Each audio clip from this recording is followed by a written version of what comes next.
My name is Manny Mill, and we are in Wheaten, Illinois, in the United States of America. My name is Carlos Smith. And I'm Willie Martinez. And I'm Millie Martinez. We are sitting today in a very unique place. This is called the Koininia House of Wheaten. Koinonia is a Greek word, term that means belonging together in mutual partnership. It's a community word. It's very biblical, very community, part of family. And this is a family home-based post-prison ministry of discipleship for men coming out of prison. So this is a very unique home in a neighborhood in Wheaten, Illinois. And this is a lighthouse in this community. Back in 1990, I was attending Wheaten College here in Wheaten, Illinois as a student. I came out of prison. I tell people I went to Yale. No, I went to jail. So I got out of prison and I came to Wheaten. I'm Cuban, so I have an accent. And I got my BA degree from Wheaten. I got my master from Wheaten. And it's a scholarship named after Charles W. Colson. We have too many communities broken because of crime. And we have too many people going to prison because of the broken family, of the broken home. So we said to ourselves, my wife and I, Barbara, that there are a lot of great ministries going into the prisons, about 1,000 of them, but there are not too many at all meeting these guys at the gate. So we began this home, just one home, where we will be able to host, to have live with us in a family setting, for men, you know. For the first 5 years, the community here gave us nothing but help. They fought us hard. The city of Wheaten fought us hard.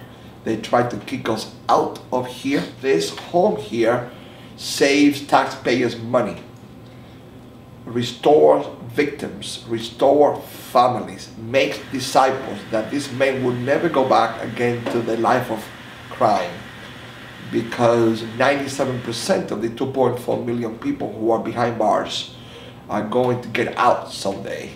And about 80% of them go back within 2 years. So that means new victims, new crimes, taxpayers, people getting hurt, more money to build jails and prisons and courthouses. So we want to duplicate this, and that's what we've been doing since 1997.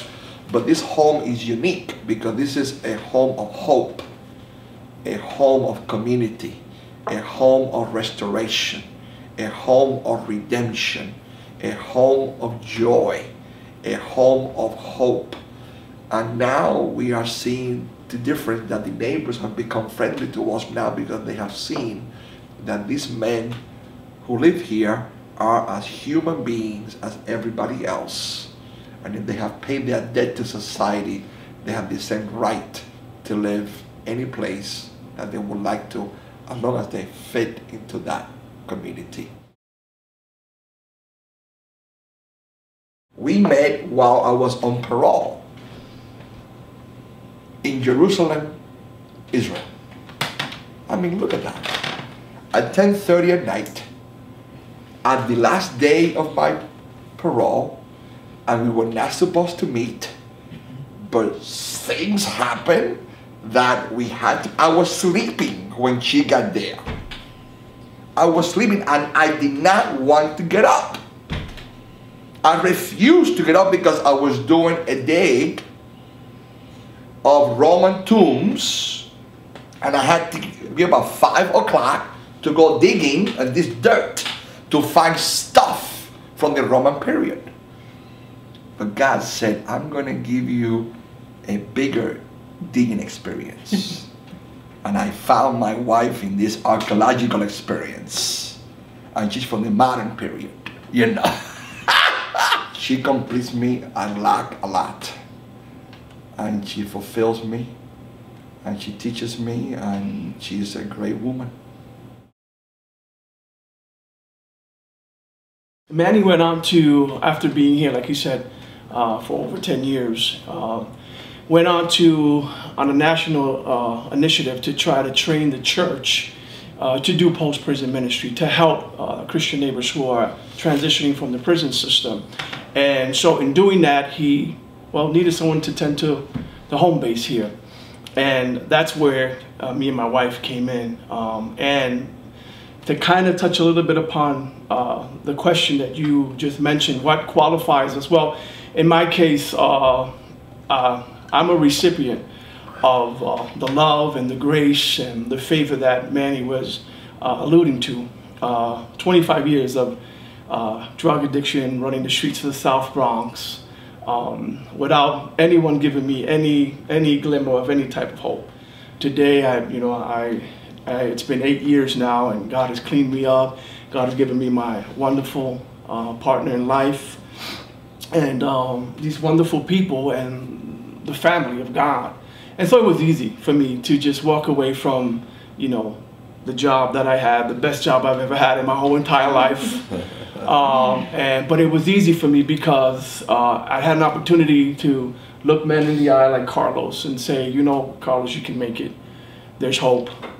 If God did it for me, he can do it for you. And this is why I think this is great, because there's someone, and I know there's someone within the sound of our voice and on the other end of this camera that can say, well, man, I've been through the ringer, man. What can I possibly do? What good can come from me? You don't understand. I've been through so much. Well, God has a way of taking the foolish things, the things that are base, the things that have been thrown away and discarded by society, and he has a way of saying, you know what, I can use you. I can turn that bad situation and I can make something beautiful out of it. And this is what we're experiencing right now. We're able to sit with the men and impart to them and share our stories, share our hope, share our testimonies, and that encourages them. When it was time for me to actually leave, the meet me at the gate concept was just something that was overwhelming, because just like Willie was saying, that they came out, met me at the gate, brought me back to Wheaten. When I got out of the cars, people was jumping out of the cars, saying Carlos as if they had been knowing me basically all of my life, and I was overwhelmed. Well, I think that what Willie and Millie are doing is very remarkable, and I would like to see other couples that are going to be watching this. What can I do? Do what they do. And for them to come here to this home in Wheaten and experience the radical love that they're going to provide for them, and the hospitality, and experience hope. It's a home of hope and of joy. And they can become what we call DRDs, Discipleship and Resident Directors. And we would love to see homes like this popping because of you all over this country. God can use this video to bring a revolution of love in America. That's right. Mark my words. And I believe that people need to be loved, and people need to feel the love.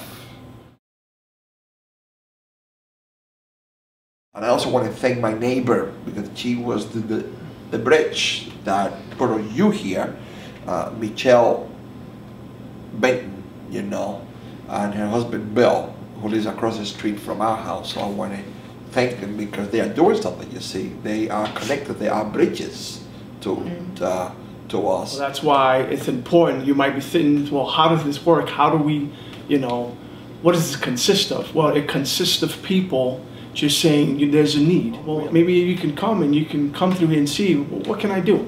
Maybe you can do something very minimal. Maybe you can do something significant. The thing is, each of us doing something. We just can't do nothing. That's our mandate. Go and reach someone. Don't feel that it's insignificant. There's nothing insignificant in the kingdom.